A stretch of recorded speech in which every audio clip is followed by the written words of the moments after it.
Hello and welcome to the CFB version of the Super Show. I'm your host, Walter Waddell, aka Dub Deuces 85, joined by my dude, Jake Kuchek. And we're, of course, coming to you live and on demand on the FTN Network. We are deep into bowl season, and if you've played these showdowns in the first couple, you know what we said was probably going to happen has come to fruition, and that is all kinds of zany activity with people leaving at halftime, opting out, opting back in, all kinds of craziness. But the good news is we're getting closer and closer to the playoff, which means more competitive football games and games that actually matter. And guys will play in these ones. So that's a good thing. If you're watching live, or if you're on demand, please make sure you support the show by hitting the like button. It really does help so much. Sharing it as well and just interacting via comments, questions, concerns, all of that stuff is a big help. And I appreciate the continued support that you guys have given us. Now, I wasn't sure. I thought I might be flying solo. Jake was having some stuff earlier in the week. It's a crazy holiday season, but he pulled through. The show must go on, and he is here with me. We're going to break down this 7-game CFB slate, talking about all of the action from a game-by-game perspective. We'll give a little bit of maybe some core plays, also talk PrizePicks and any betting opportunities that we might have. A lot of stuff still to come. We're not out of the woods yet. We're not putting CFB to bed just yet, Jake. Still lots of opportunities for us to pad the old bankroll, huh?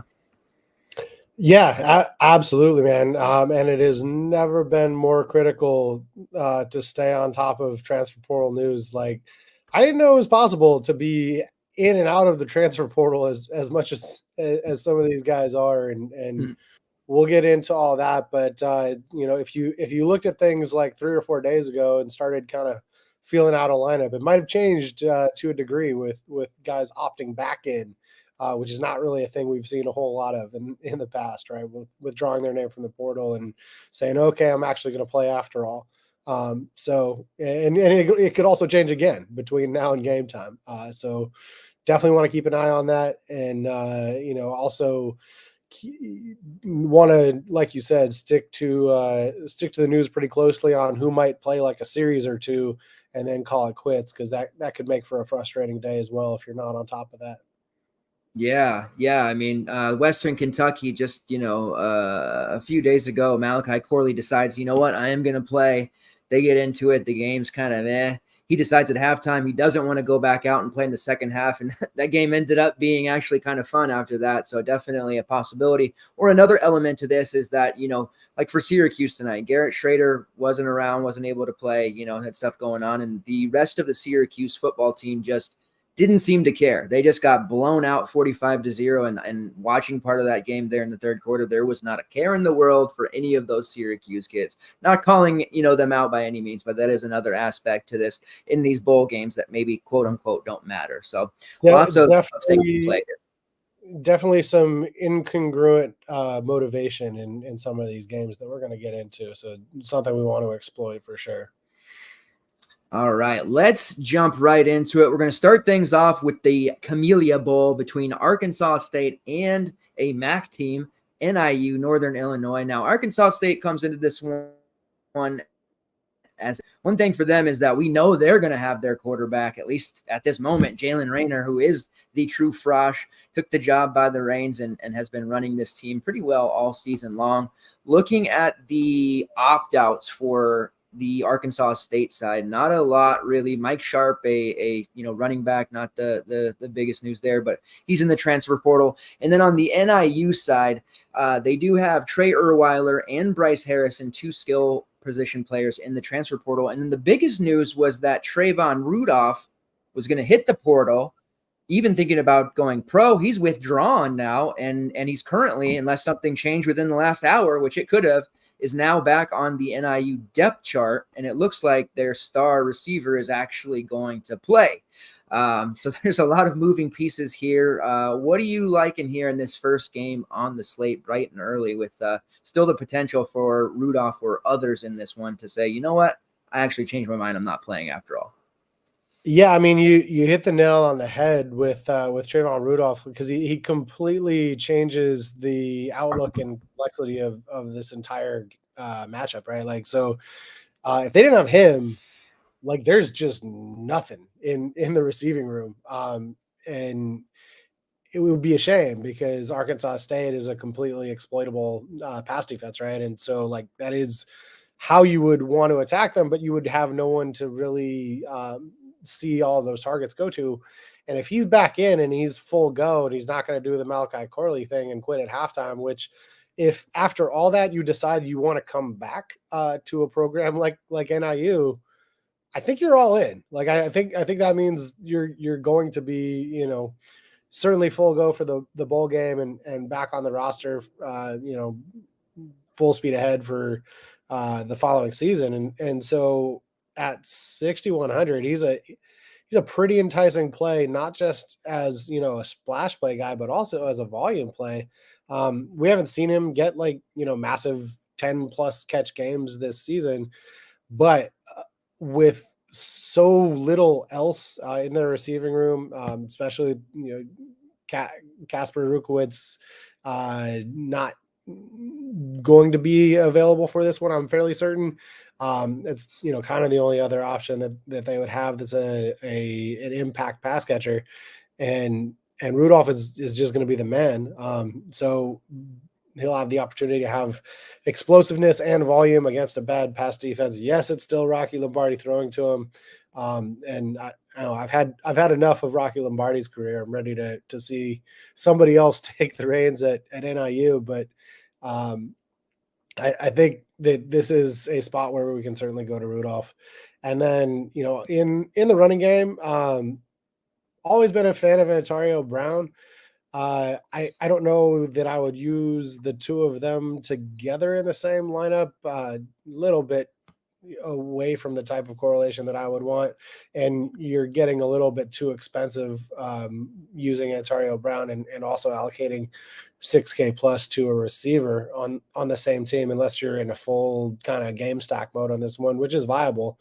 This is, you know, a decently high scoring game, or high total, I should say, at 54.5. It's got to be one of the higher totals on the slate.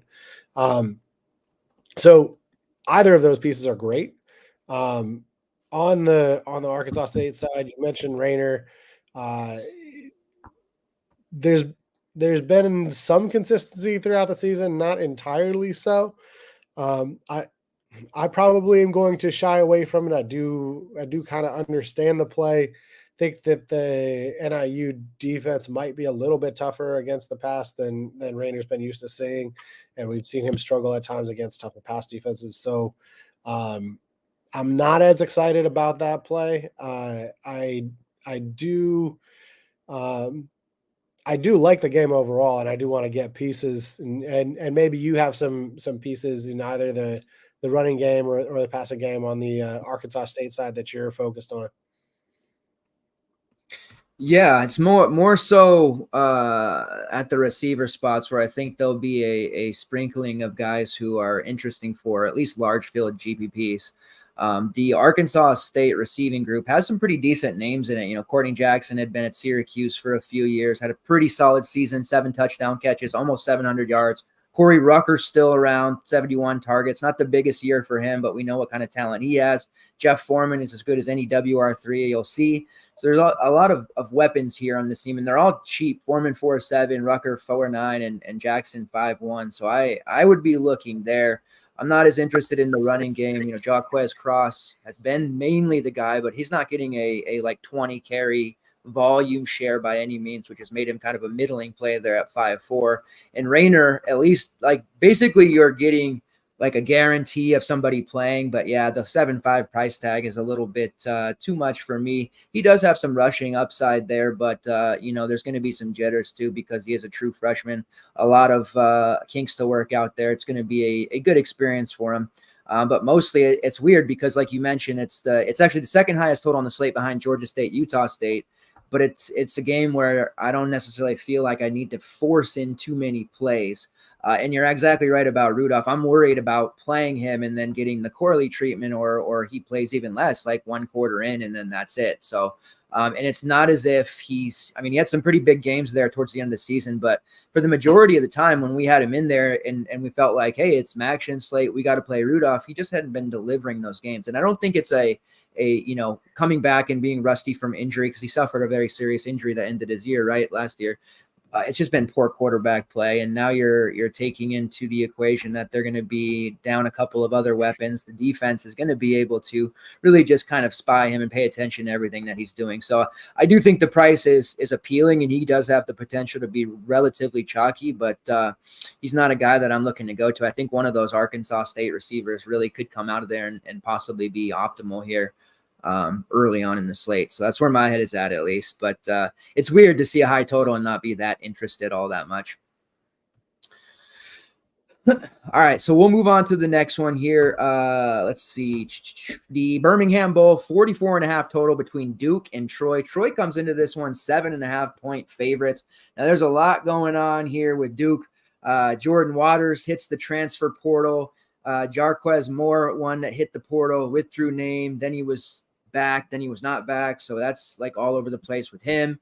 Riley Leonard, of course, we know he is going to another school. He hit the portal. He's already gone. Jaden Watkins, one of their lesser used receivers in the portal. So they lost a significant amount of their normal or usual faces that you would see on this team. Leonard going to Notre Dame, of course. So it's kind of difficult for me to really get too excited about this Duke team. Even with Leonard this year, I didn't really feel too obligated to play Duke guys. Mainly want to be more on the Troy side, but there is going through their list of opt-outs. Not a lot of names on there besides defensive guys. So I don't know that we need to necessarily worry too much about anyone not being available. You have the high volume Gunnar Watson there at 6'7", who's going to, be chucking 30 plus passes. You have obviously a elite running back in Kamani Vidal, who trucking before the show didn't see anything that said he wasn't out. Perhaps there's news dropping every second. And then the receiving crew for this Troy team, there's some really solid options, and they're all relatively cheap. And Troy was on the slate very few times this year, but when they were, we tended to see guys like Stoudemire and Barber pick up some ownership because of their cheap prices, and they generally produce pretty well. So I feel like we're going to see a pretty listless Duke team, maybe not 45-0 like we saw Syracuse today, but I really find it hard to believe Duke's going to attempt to play too hard here. They're going to have some lesser known guys probably that are going to attempt to, but talent wise, there might be a disparity. I know it's an ACC team versus a Fun Belt team, but Troy's going to have their guys. It looks like Duke's not. So I'm certainly looking at the Troy side here. How are you attacking this one? Yeah, I mean, this is one of the games I was thinking of when it comes to like incongruent motivation. Troy, is trying to put an exclamation point on their season. And has had a ton of success leading up to this game. Duke lost their coach, lost their quarterback, lost and regained, and then lost a lot of skill players. It just like these two teams are trains going in opposite directions in the night kind of thing. And I could not be heavier on the Troy side from like a betting perspective, and also just wanting all of the Kamani Vidal.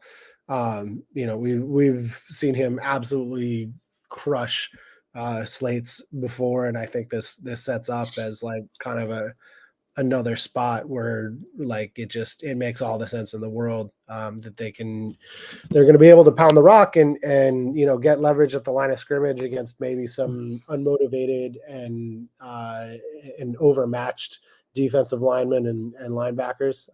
And I think he's just going to be able to run wild. And yes, like I think they'll have success in the passing game too. And we've seen some spike games from Jabre Barber. And I think recently from Lewis, we've seen some pretty good games, but I think it's going to be the Vidal show when it's all said and done. And because of that, the nature of a run heavy team, being able to kind of control time of possession, not a lot of experience or cohesion on the Duke side offensively. even if we get confirmation that some of the Duke skill players are going to be in there, I'm not going to trust that unit a whole lot. Mainly going to just be focused on Waddell exposure, and that's probably it for me. Yeah, he's certainly worth the pay up. The receivers on the Troy side worth looking at: Jabray Barber, 99 targets on the season; Chris Lewis, 10 touchdowns leading them there; and Deshaun Stoudemire, 58 targets. They are a really solid group. Lewis probably a little priced up there at 5.7, not necessarily needed, but in GBPs, if we think Vidal is going to be chalky, and I would imagine he is, it does make sense to get some of the passing game. Yeah, I guess the caveat to what I would say is if you do fade Vidal in a lineup, it would be pretty much a requirement to have at least one of those receivers, because the Troy's gonna do what they want to do and put up points, and it's gonna be, you know, one of those two things that goes a little bit nuts. So. Yeah, and one other receiver, Devontae Ross, who's only 3.4, has seen a slight spike in targets over the last couple of weeks of the season. Somebody who may be a potential breakout candidate in the bowl game here. All right, moving on, we go to James Madison, 1.5-point favorites over Air Force. The total is 40.5 in the Armed Forces Bowl. This is one the James Madison guys we really like them this year. They tended to kind of hurt us on certain DFS slates, but overall that was a really fun team this season. And then looking at the Air Force side, we did see John Lee Eldridge hitch the transfer portal, so one less running back there available. Looking at it, Air Force, you know, they are a really difficult team to peg. Most of the Armed Forces teams are. Emmanuel Michel was kind of the guy there for a few weeks, right? And then all of a sudden completely fell off. Perhaps he jumps back into relevance without Eldridge there. And then on the JMU side, obviously there's a lot to talk about there as well. So why don't you jump in and tell us about this one? Yeah. So it kind of goes on, you know, how well you can read the tea leaves on Air Force running backs. And we've seen, you know, Eldridge be the guy at times, so that's not going to be the case this time. But he was never like really the guy. He was like a change of pace guy that would get into the end zone. So even that like doesn't really solidify the position. We saw some Owen Burke volume at times, you know, 14 carries in the last game against UNLV that amounted to 65 yards. So like that doesn't really do it much for us. He's not the most explosive guy. The guy that was doing it towards the end of the season was Dylan Carson. And, you know, we saw the most efficiency there, but also only one game over 10 carries. So it's not a lot of clarity. It's always tough to peg these guys. Dylan Carson, obviously the cheapest of the bunch. James Madison, not the easiest defense to run again traditionally, although not a defense that's really seen a ton of triple option type play. And so, you know, they're going to be preparing for that, all kinds of time to prepare for that. What does that mean? That means that Air Force, you know, and we've seen them do this in the past, especially in bowl games, get a little bit tricky and open up the passing game a little bit more when it's kind of least expected. So, and they also should be getting Zach Larrier back for this one. So that, you know, not that he's going to be airing it out and throwing it 25 times or anything close to that, but he's a major threat on the ground. And, you know, should have a good amount of keepers in addition to whatever passes he does throw. He did throw it 22 times against Army, so we've seen him do it, not with a ton of efficiency, however.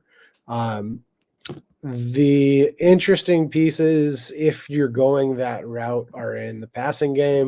Obviously, passing game for Air Force is always going to be extremely cheap. It is a place that teams have had success against James Madison. So go back to old reliable Dane Kinnaman down there at 3,700. Always a potential option in a bowl game. We've seen, you know, Rosnes have some spike games, and they're terming him as there's a chance that he could be available. So that's about as non-committal as you can get with coach speak and whether he'll be playing in this one or not. But anytime that there's explosive talent that could be utilized more than usual, it has to be considered.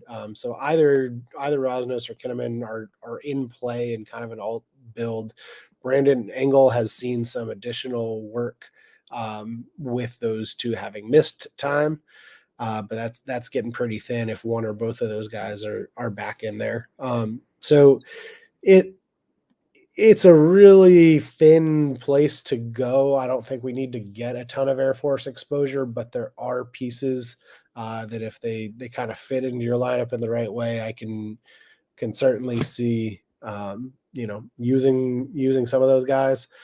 On the James Madison side, we're going to need like a minute by minute update as to who's actually playing in this one, because at least as I've seen it happen, like Jordan McLeod is in the portal, but he's playing. Elijah Sarad is in the portal, but he's playing. Tyson Lawton is in the portal, but he's playing. I don't know, man. I don't really trust all that. Do you have a read on like, hey, they're going to be active and take, maybe a couple snaps and do a drive together to get one last hurrah, or are these guys actually going to be playing, and can any of them truly be used in DFS?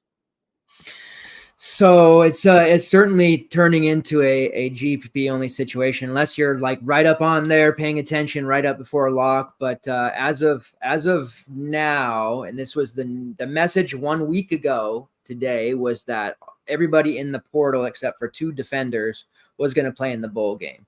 Now, it's since kind of backed off slightly, but McLeod sounds like he's going to play and get more film on tape, more highlights on the tape and all that. And it sounds more like the JMU receivers are in some serious risk of pulling a Corley on us. So I'm very, very leery of the receivers. It's more so just like, damn, McLeod's 4-5. Even if he plays a half, does he just shatter that price, or are we going to shoot ourselves in the foot? He'll play 1 series, 1 quarter, and be done. But if I had to go based off of what the information available to us now is, it sounds like McLeod is a yes. The receivers are a half yes, meaning if they play, I don't think it'll be all 4 quarters. So some treacherous grounds here, because the prices are cheap on pretty much. Yeah, I mean, McLeod is min price. If we knew we were getting a full game of him at min price, 100%, like you lock that, right? Like there's no question about that. But it's not that scenario. We might see him for literally 1 series, and so. Yeah.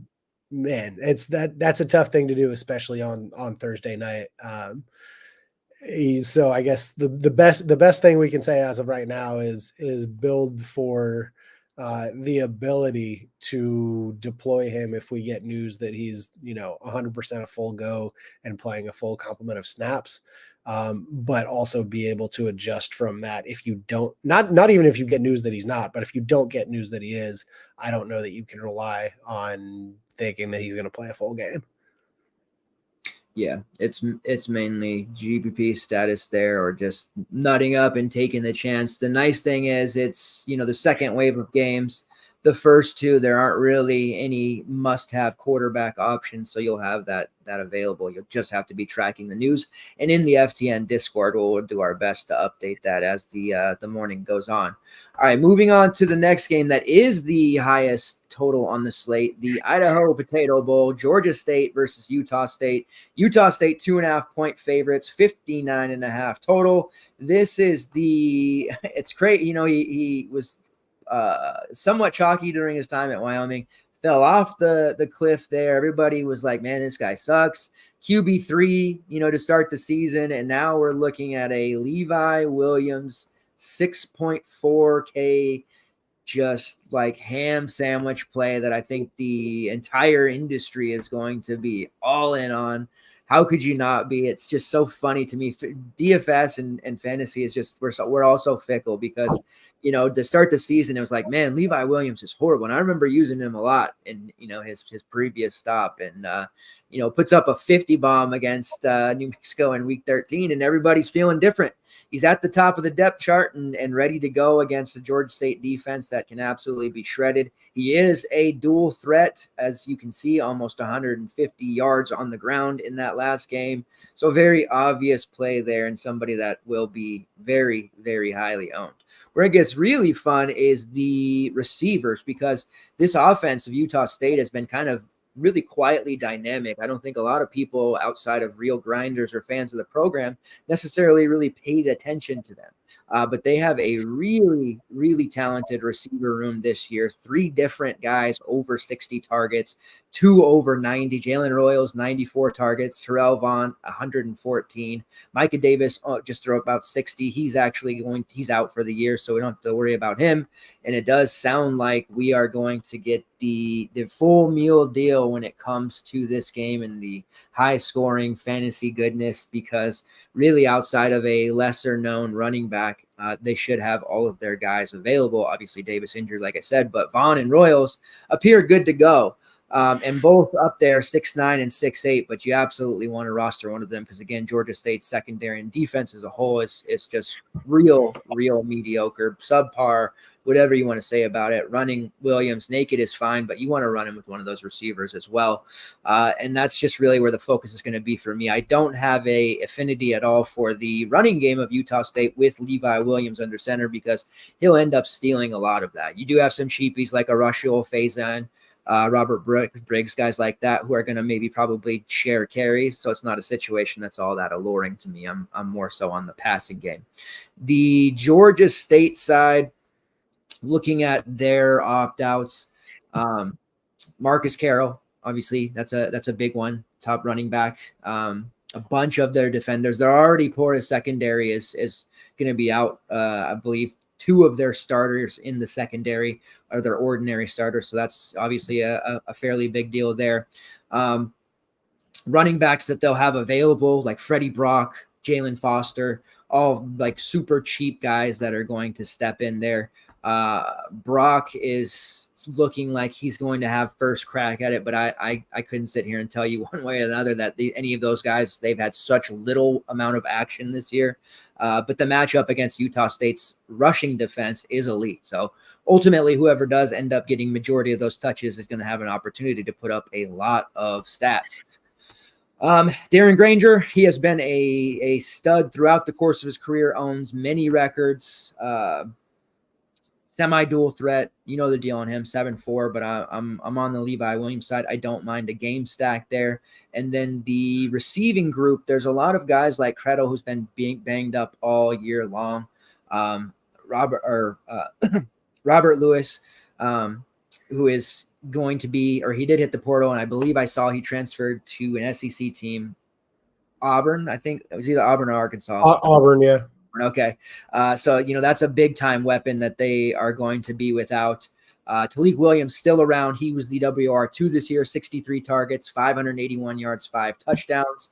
And then with Creddle, banged up, Shakari Carter is still around as well. He's only 3.6. Look for Carter to step into a bigger role as well, along with Talik Williams. But the Utah State side is just a very obvious stack there in the passing game.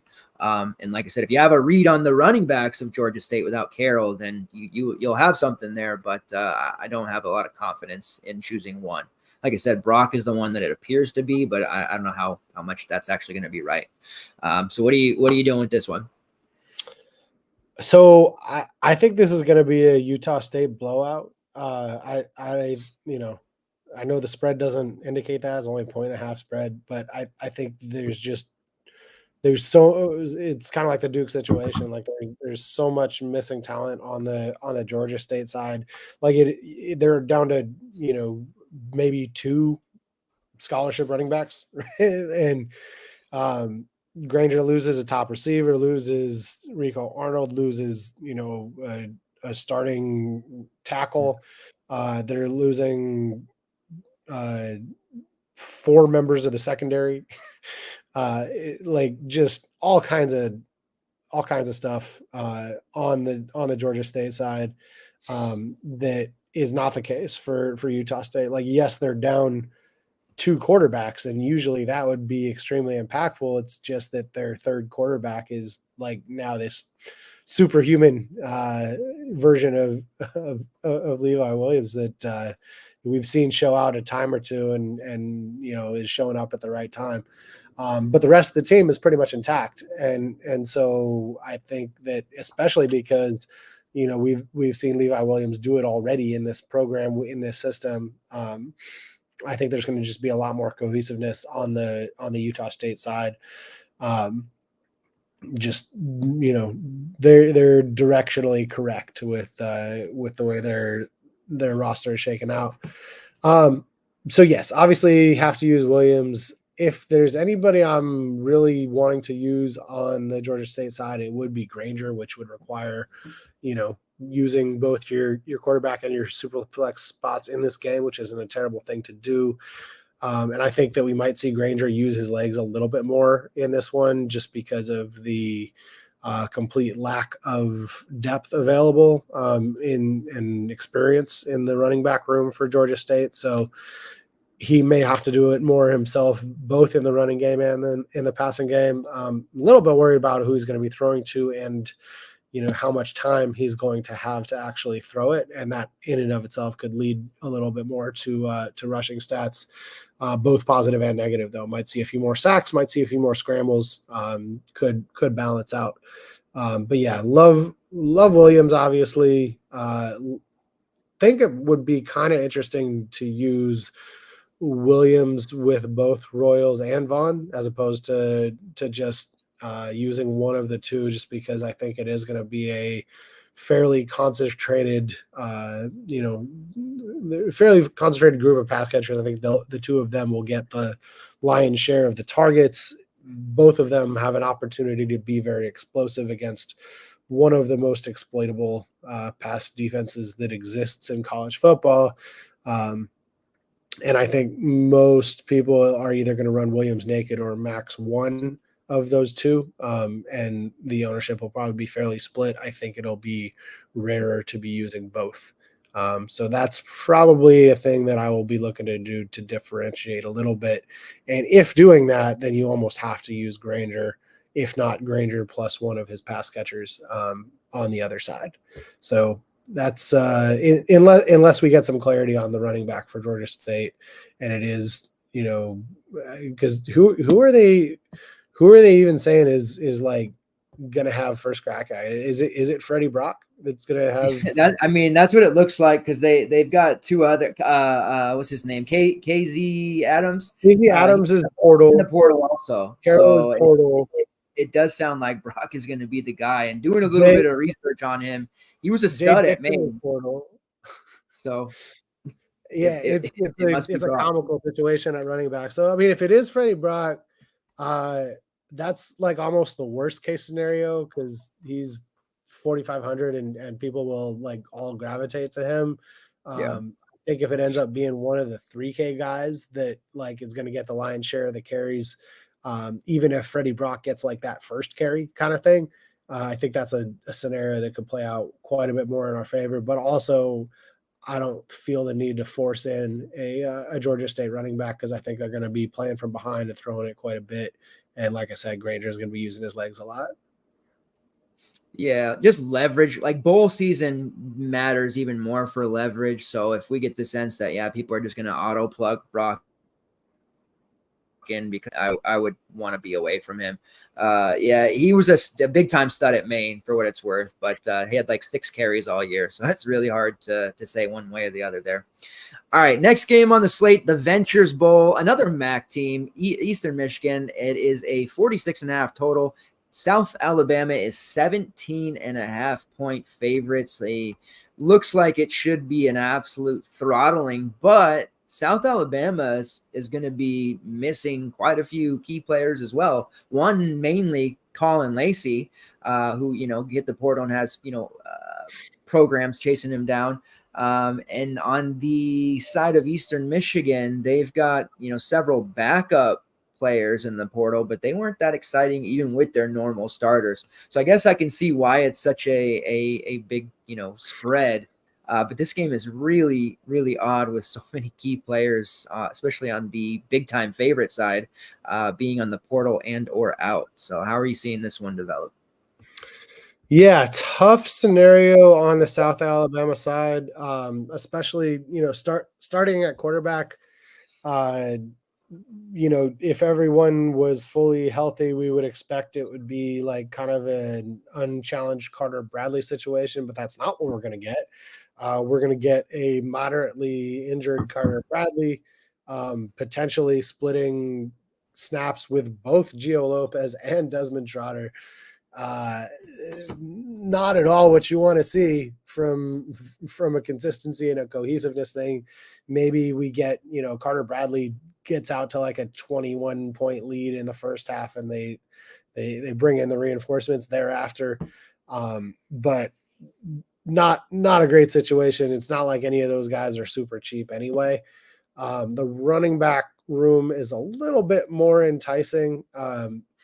The way I'm reading it right now is that with Damian Webb not playing, it's going to be Braylon McReynolds as the guy. And then Kentrell Bullock serving in kind of a change of pace role, which we saw Kentrell Bullock do prior to being injured as a backup to LaDamian Webb. So we think it, or at least I think it's going to shake out that way, which is the inverse of the way they are priced, which is always kind of a helpful situation for maybe gaining a little bit of leverage on the ownership.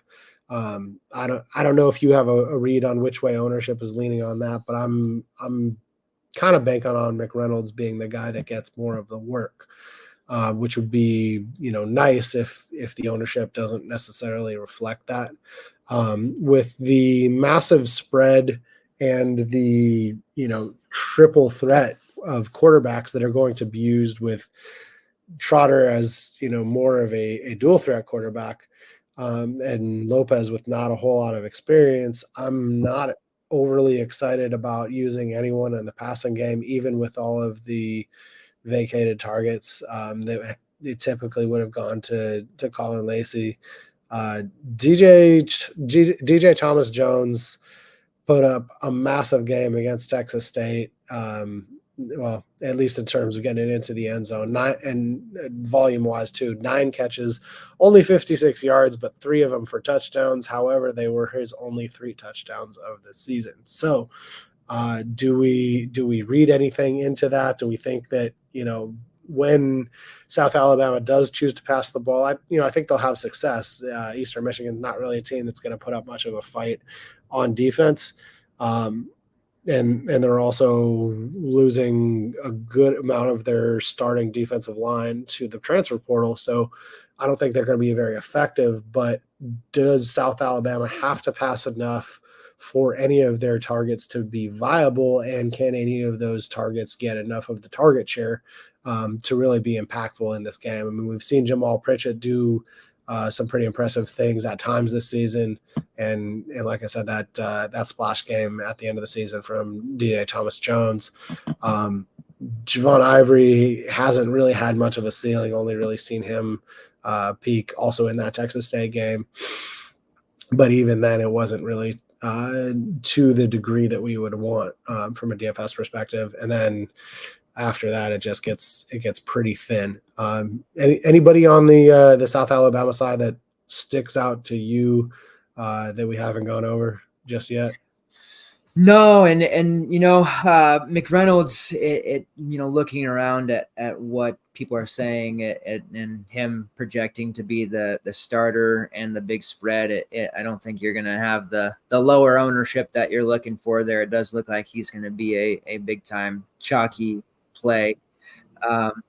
And I think it just makes a lot of sense to plug him in there and probably move on. The price on a guy like Pritchett and some of the other options is just kind of okay, considering Utah State, Georgia State game. We expect to be a little bit more fun in that regard, and JMU having some options, and even in one of the last games there. So I don't particularly like anyone outside of just the running game. I think that's kind of where most people will go, honestly. And then on the Eastern Michigan side, we might as well talk about him. Austin Smith is maybe gonna play. Is it good if he does? I don't know. We have seen some, I guess, upside in terms of the rushing ability of the backup. Or at least theoretical upside in terms of the rushing ability. But I just I can't get to anybody. Even as much as I want to have one last hurrah of a Samson Evans game, because we've seen a ton of volume from him and had some success with him. It's just the opposite of game script of what could be a productive Samson Evans game, and we're not getting any type of attractive pricing on him at 6-7. That's just way too much to pay for a back that is not heavily involved in the passing game and is kind of a volume plotter that needs to get a lot of carries and needs to get into the end zone a couple times, and I don't really see him having the ability to do either of those things in this one. No, that price almost 7K is just too much. He's the guy that can possibly score 3 times depending on, game script, but it's kind of an outlier the way that he rushed for so many yards the last 2 games. It's not something that I would really be banking on myself. All right, moving on. We have the Las Vegas Bowl. 6.5-point favorites are the Utah Utes taking on Northwestern. 41.5 total. This is a spot with Utah where they could never get healthy this year. Cam Rising just could never get there, and they had moving pieces in and out. Nate Johnson, who's in there at quarterback a lot, he's transferred to Vanderbilt of all places, so we'll still have to deal with him next year. Looks like we'll be getting the Luke Batari experience there. At running back, Bernard and Curry on the, out there. Jaquindon Jackson still expected and only 5'3". He makes a lot of sense. Jalen Glover is there at 4'3". We know he'll pilfer work as well. I like both of those guys. And then you get down into the receiver spots for Utah, and because of the just revolving door at quarterback and really just inconsistent play throughout, it's really quite difficult to like anyone in the Utah passing game itself. Mikey Matthews did hit the transfer portal. That was a relatively later one that I saw. A couple of other guys like Makai Cope don't play that much also in the portal, and it's just a situation there with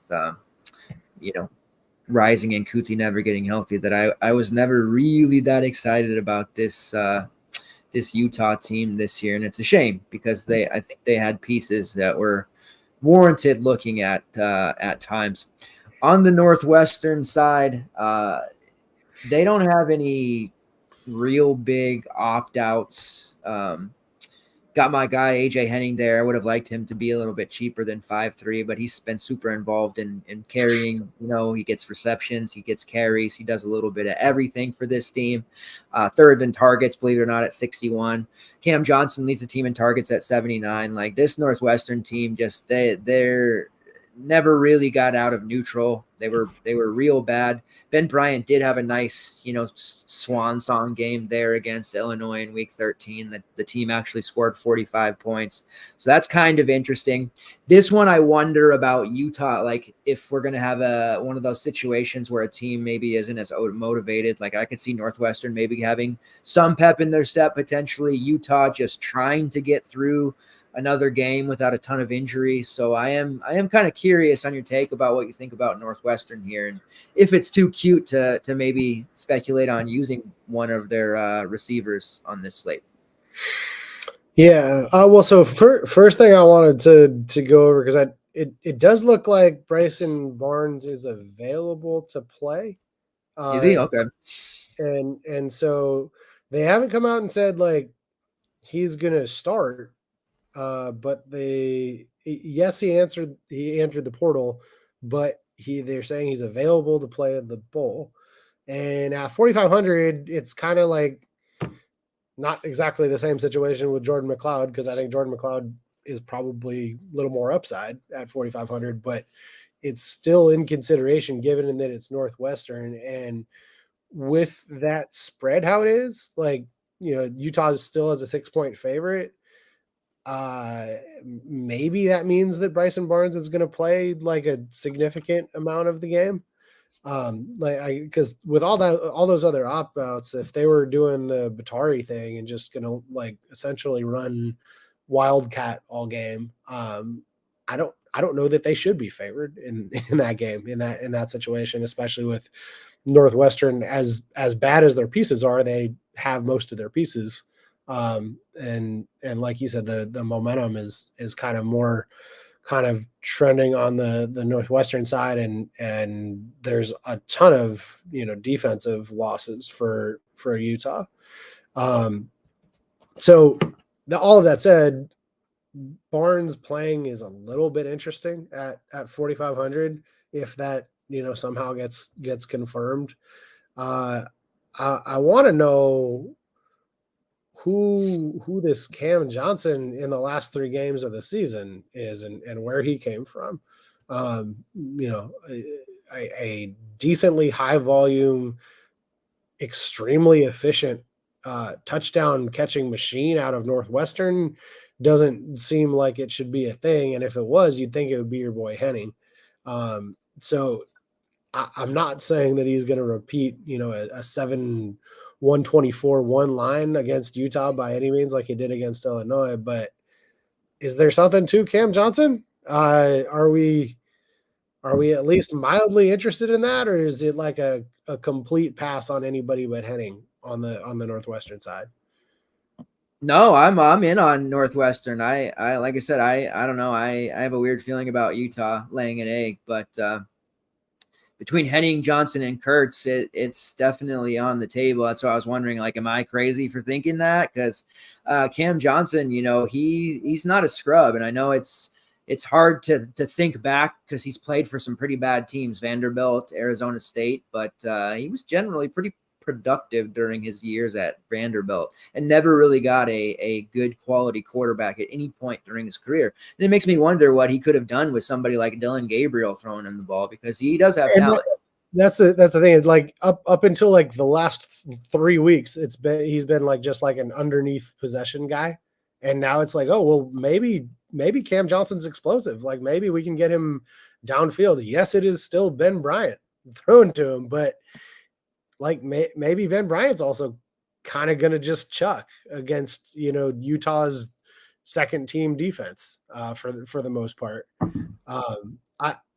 It's like a super throwaway GPP thing, but like the Northwestern side seems really fun to me.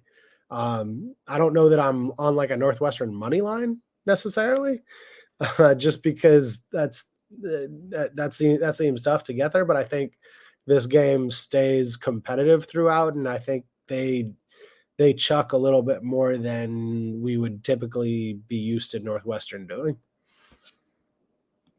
Yeah. And like I said, you already know I'm going to be, looking for any excuse to use. I really honestly thought this Northwestern offense with Ben Bryant was going to be very improved, because we had seen him at, in the MAC and in Cincy, and he had been pretty good. And the offensive weapons that he has aren't horrible. Henning and Johnson were both pretty good. So yeah, I'm happy to hear that I'm not a complete psychopath there about wanting to utilize some of these guys. I wish they would be in the 4K range there to mitigate some of the risk, but I think with a lack of pay ups really especially at the quarterback spot, we'll have the salary to pay a 5K for a Northwestern guy if we want. We won't have to go super. If we're gonna do the chalky thing of Levi Williams and one or more of the Utah State receivers, got to differentiate elsewhere, and I think a Northwestern receiver is a pretty good place to start with differentiation. Yeah, no, for sure. All right, last game on the slate here, the Hawaii Bowl, Coastal Carolina versus San Jose State. Now, Coastal has seen a pretty big transfer portal hit from a myriad of their players. San Jose State does come in as a 10.5-point favorite, which anytime I see San Jose State as a double-digit favorite over anyone, it makes me raise an eyebrow. The total is 52. Coastal, obviously Grayson McCall hitting the transfer portal there. He's going to go, I believe, as the NC State. So not having him around, he's been handcuffed the last year or two anyway, so it'll be interesting to see there. But that automatically just takes their quarterback play or pool down to nil. CJ Beasley, the very versatile pass catching, running back, do it all type player, he's headed over to Georgia State. And then at the receiver spots, they still have guys available, but I just wonder if they'll have a quarterback to actually throw to them. And being that they're 10.5-point dogs, I almost wonder if that's just going to be a bad situation for Coastal. I feel very down on them for this particular game, even though they do have a couple of guys, like a Sam Pinkney, who has been very, very good this year, but who's going to be throwing him the rock? On the it's fitting to get a San Jose State slate. Say that 10 times fast. Because we started the year in week 0 with them. We had some pretty good success. We got Siobhan Cordero here at 7.9, which is probably more of a luxury price at that, not really looking to him, but GPP wise, maybe we see a little bit of a sling game out of them. Looking at it, they are going to be without Dominic Mazzotti, tight end, but they should have everybody else, and they should have America's sweetheart, Nick Nash, available for this one. And he's pretty spendy, all things considering, at 6'4". We're not getting that cheap price for him, but he is somebody that obviously is near and dear to our heart. And he been kind of sleepwalking through the season a bit because their running game's been strong and they are spread out. But he did have a 3-catch to 98-yard game recently, right before was the last game of the season. And then he had a stretch where he had 4 touchdowns in 3 games back in week 8, week 9, and week 11. So we know he can do it, and he's definitely going to probably be lower owned just because he never carries ownership. And if anything, I think most people would gravitate towards Kyrie Robinson, who's another expensive running back, but probably becomes a relatively necessary option at that price either way.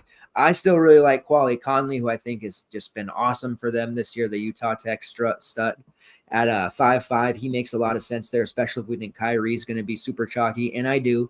So as a way to maybe differentiate, you play Conley for $3K less, and if he gets a touchdown or 2, you're going to be feeling pretty good about yourself. But this is a pretty fun game to end the slate on. It's later at night for the East Coast guys, so I already feel like a lot of people are going to be ignoring this one or glossing over it. So it makes a very intriguing hammer spot to really catch people, from behind and possibly, ship a large field GPP tournament with a mini stack of this one. So what do you think we see out of Coastal and San Jose State here?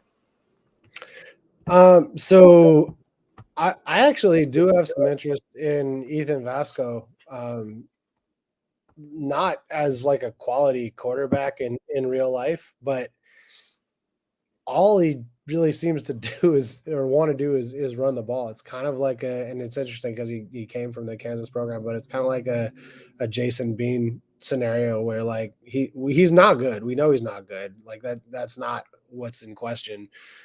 But like if he runs the ball enough times and gets into the end zone a time or two, you kind of have to consider him at 6'6". And I think they're going to be in good game script for it to be ball in the hands of the quarterback as opposed to a running back. And he's going to make the decision to run more often than not. So he's been moderate as a passer, like not terrible, not good, put up 250 yards against James Madison in a game that they lost by 1 billion points.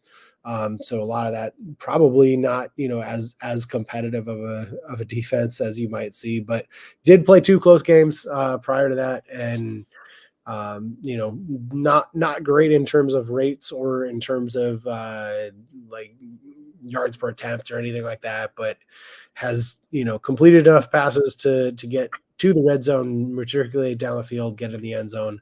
And most importantly, likes to run the ball a ton. and has, a rushing touchdown in 2 of the 3 games that he has seen significant work in. And so I think that's an interesting play because I doubt he's going to be overly owned, especially being right at the same price point as Levi Williams. I think that there will be a lot of, people flocking to others at that quarterback spot. And with him being the last game on the slate, there's the 2 potential $4,500 quarterbacks at min price that are non-Williams options that people will probably go to. So for a super flex spot to still be available for Ethan Vasco in the last game of the slate, I think is pretty unlikely for most builds. And for that reason, I'm interested.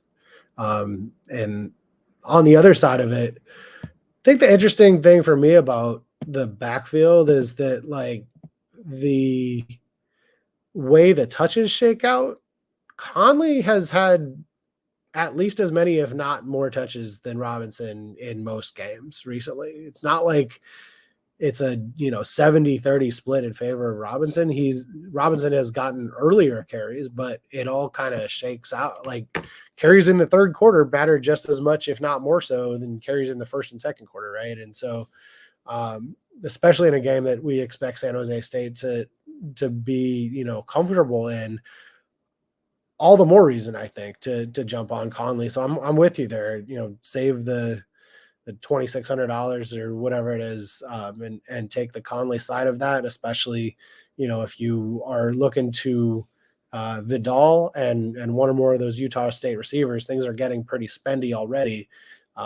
So getting Conley in there along with the McReynolds kid from South Alabama are some very good high volume mid-priced options at running back that we can get exposure to. So very much leaning on that. I'd love to say I want to jump on Nick Nash one last time. It is certainly an option. Just haven't seen him get like the 10 catch, 150 yard multiple touchdown game, like he did in week 1 and like he also did against Hawaii. Just a preference of wanting those Utah State receivers and as much exposure to them as possible. And I'll probably stick to Conley as my main exposure on this San Jose State side. Yeah, and looking at snaps here, this might surprise some people because you're right. He's, especially if you watch any San Jose State games, which I have, he does play a lot in that second half. His snaps in the last game they played, he had almost a 60-40 snap out rate there, percentage-wise. So he's getting the rock a lot. So it makes a lot of sense. I think people naturally just like, Kyrie's been so explosive. I mean, the dude has 20 touchdowns, over 1,100 yards, like epitome of efficiency. But Conley getting that extra workload there, he's just as capable to get in the end zone as well. And he's like got 800 yards. Like, but coming from Utah Tech, he was an absolute animal. And I remember at the beginning of the season, it was like, this kid's awesome. They brought him in to use him, and they were good with the 2 running back system, the last couple of seasons. So they brought him in to use him. So I feel like there might be some sneaky slate breaking, 4 touchdown upside here for Quali Conley, because we haven't seen too many bowl games yet with random 4 touchdown games. I think there was one earlier last week, but I think calling my shot with Conley here. Also, sorry to throw one last thing there. What's up with Charles Ross? Like, shouldn't he have done way more than he did this season? We haven't heard from Charles Ross barely. Yeah, he it's weird because he had these weird cold stretches in the past, and it seemed like he was going to be really stepping into a major alpha role. But I guess Nick Nash had other ideas, because only 38 targets for Ross compared to 77 for Nick Nash. I think that just totally killed him, because when you look at it, he was expected to really take a big step forward. He had a big finish to last season, but I guess he's just a sidekick option. I'm not sure. He's not doing it. We know he's got the talent, but 4.2 is kind of interesting price there. But when you got Nick Nash on the roster, man, what can you do? Got a star on our hands. Tough. It's tough. What are we thinking for core on this one? All right. So I think, not to belabor the completely obvious points, and I'll make you have to work a little bit, but we're going to go with Levi Williams at quarterback, just because it's really difficult to want to take anyone else over him. Very strange thing to say, but that is where we are, the way this bowl slate is shaken out. And similarly, we're going to go with Waddell at running back. So going all chalk in the first two spots. And then I'll go extremely not chalk, and we'll go with Cam Johnson in the wide receiver spot. Cam Johnson, love it. So quarterback, I gotta duplicate, because if any opportunity I have to only run one quarterback, I'll take it. So Levi, you gotta play Levi Williams. I will go with Quali Conley. I think there's very little chance I don't roster him in majority of lineups here. I'm calling my shot, like I said. And then at the receiver spot there, outside of the Utah State guys who are very expensive, there's just so many different ways you can go. I think I'll go even a little bit different here, maybe not in the grand scheme of things, but with everybody taking Waddell, which I will too. I think I want one of these Troy receivers too, and Jabray Barber at 4.4. The guy is a 70 plus targets, legitimate PPR weapon. So I'll core him as my third guy there. So we got some leverage and a little bit of craziness going on. Let's get over to PrizePicks. I know you were kind of shelved up this week, but did you get a chance to see any advantageous PrizePicks lines that you want to talk about? Yeah. So I think first we're gonna go to Waddell. The one that I saw was the rush yards over 113.5. I'm sure if I looked at his fantasy score, it probably would be pretty attractive as well. Do they even have that up yet? Is it not up? I have been half blind this week, so am I missing it?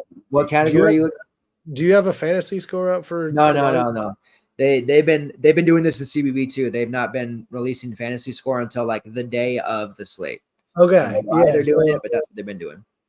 The one that did jump out was the rushing yards over 113.5. I think he gets closer to 150, pretty easily on this one, and breaks a couple of long ones in there. I also like both of the Utah State wide receivers, Royals and Vaughn. Royals over 82.5. I like a little bit less than Vaughn over 63.5, but I do like both of them. And then whenever a fantasy score is posted for Levi Williams, I think I would be pretty comfortable up to like 23.5, taking the over on that one. So we'll see where that gets posted at. And then I guess I'll also throw in Cam Johnson over 52.5 receiving yards.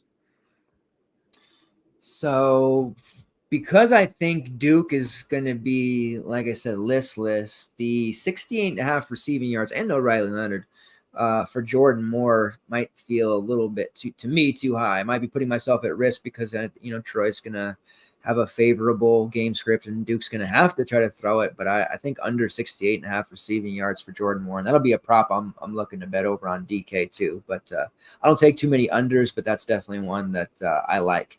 A game tomorrow that's happening is going to be a fun one as far as showdowns go, which I'm not a big fan of showdowns in college football, but Georgia Tech versus UCF. Haynes King combo yards, passing plus rushing, 242.5. 300 plus with ease. That's going to be a fun one. So I'm taking.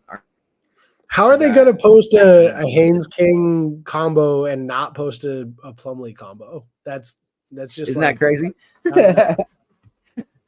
I don't know. Yeah, weird one. And then the passing yards.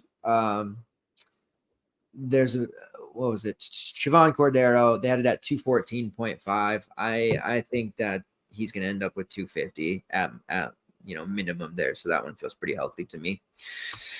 All right, that pretty much does it. We get to the point where we'll call our shot and we'll end it with slate breakers. Who you got for us?